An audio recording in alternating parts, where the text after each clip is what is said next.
মধ্যপ্রাচ্যে যুক্তরাষ্ট্রের সামরিক উপস্থিতি কমানোর ধারাবাহিকতায় ইরাকের আইন আল আসাদ বিমান ঘাঁটি থেকে মার্কিন সেনারা সরে গেছে। যুক্তরাষ্ট্র ও তাদের নেতৃত্বাধীন মিত্রবাহিনী ঘাঁটি ছাড়ার পর এর সম্পূর্ণ নিয়ন্ত্রণ নিয়েছে ইরাকের সেনাবাহিনী। দেশটির প্রতিরক্ষা মন্ত্রণালয় এই বিষয়টি নিশ্চিত করেছে।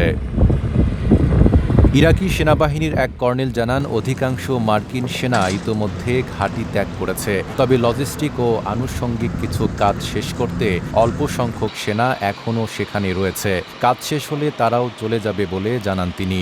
সিল্কোর সিল্ক অ্যান্ড শাইন, যাতে আছে আর্গান অয়েল ও ওট প্রোটিনের গুডনেস, যা আপনার চুলকে রাখে হেলদি অ্যান্ড শাইনিং।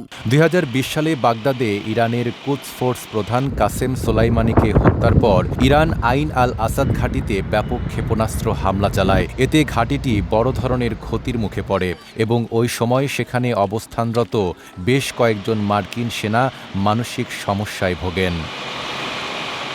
2024 সালে ইরাক ও যুক্তরাষ্ট্রের মধ্যে সেনা প্রত্যাহার নিয়ে একটি চুক্তি হয়। সেই চুক্তির আওতায় ধাপে ধাপে সেনা সরিয়ে নেওয়া হচ্ছে। ধারণা করা হচ্ছে 2026 সালের মধ্যে এই ঘাঁটি থেকে যুক্তরাষ্ট্রের সব সেনা পুরোপুরি প্রত্যাহার করা হবে।